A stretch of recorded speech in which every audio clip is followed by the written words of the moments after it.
So yeah, this is about our fourth session here.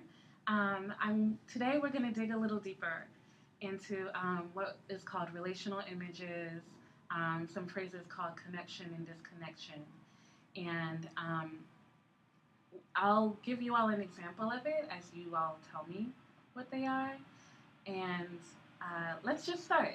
So Anna, I'm going to ask you a couple of questions, and Sam, if you don't mind, just listening attentively. All right. Yeah. And if you have any questions or comments, feel free to bring them up after. Okay. Okay.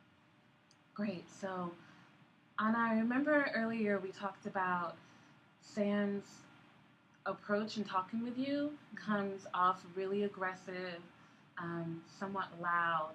Yeah. Can you elaborate on that and what it looks like?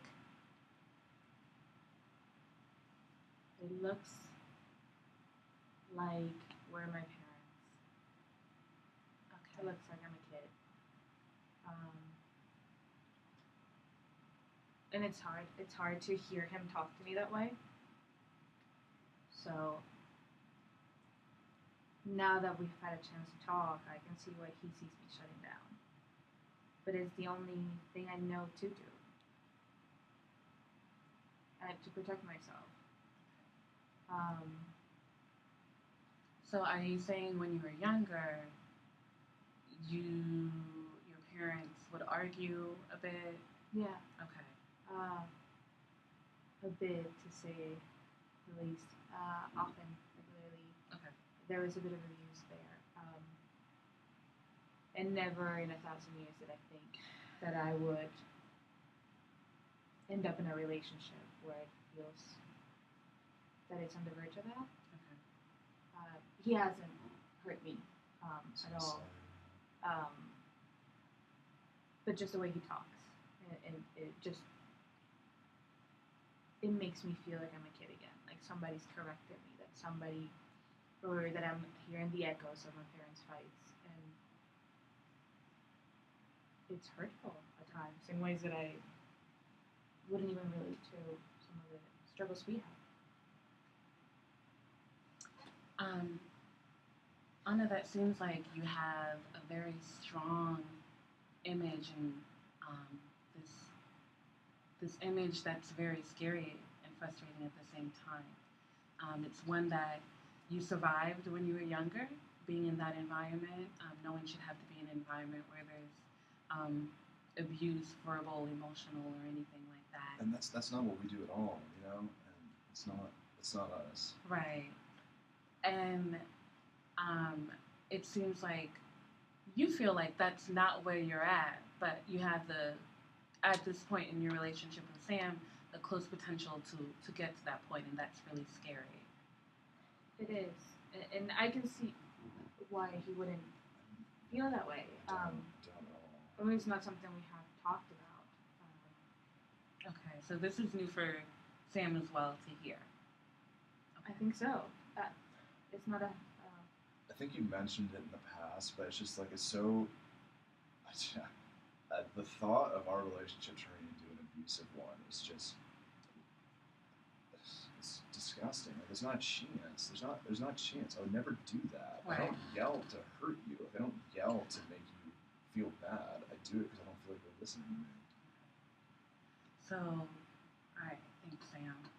So let's get backtrack, Anna. You said sometimes when Sam is angry and his voice kind of gets louder, it takes you back to this dominant image that you have in your head of your parents arguing, of you shutting down to cope with that scenario and those situations that you were forced to deal with, and that was the way that you survived. And so when you hear that Sam is arguing, you kind of retreat back to that image, and then you shut down again. Now, the reasons that you and Sam may be arguing or he may be a little angry may be very different from the reasons that your parents were arguing. But it's just that that sensory stimulation and that sensory memory that brings up that negative place for you.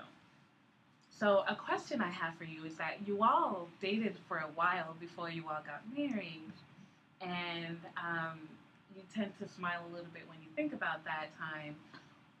give me other images where you had an argument or disagreement, but Sam handles it in a positive way, if there are any.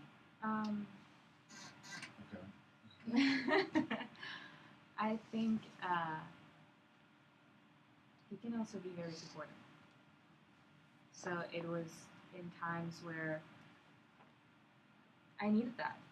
And even though I mightn't have been in the best mood, he could see that his role was different. Maybe because it wasn't about just us. There was something else affecting it. But he could do that. He could be supportive and he could redirect our argument, I guess, in a way that nurtured. I'm glad you can see that. Like, I'm really glad, because I do put effort into that, you know? I do lose my temper. I do have anger stuff sometimes, but I do try. Like, it's just me trying, you know? And I'm glad that at least you're willing to acknowledge that I'm putting that effort in. And I do. And it's something that I miss. I wish we Yeah. So yeah, then I'm thinking about that scenario. Has there been one more recently where that's happened? Where you all had an argument, but you were able to, reconnect after that, and Anna didn't shut down. You felt safe enough to heal and recover from that argument. Honestly, I'm starting to feel that a little bit right now. Because Okay. we've argued since the last time we were here, but I feel like now we're really setting the groundwork for something a little bit. I don't know. Yeah, we can talk about that next time, maybe. Okay. Yeah, we can totally talk about that more. And one thing I guess I would like you all to consider before I break is that we tend to have, as humans, we're our minds and our neurons, we remember things and negative experiences very well. But it's those positive experiences that we need to work at remembering even more. And when we remember them, we can rehash them over again and practice them in new ways. So this scenario that you shared with me, and Sam, I'm really encouraged to hear that sentiment that you said that you all feel like you are talking things out better. That I want you to continue to work on at home this week and bring up images that are more positive for you all and take a step back and perhaps realizing the differences between past images and the current images that you're creating now, and know that each current experience and image has an opportunity to be a positive one and one where you both can grow from. And when you look at it that way, then it's a new opportunity for you all to reconnect again. Okay. Yeah, All right. we'll give it a shot. Okay. All right, that sounds good. See you all in a bit.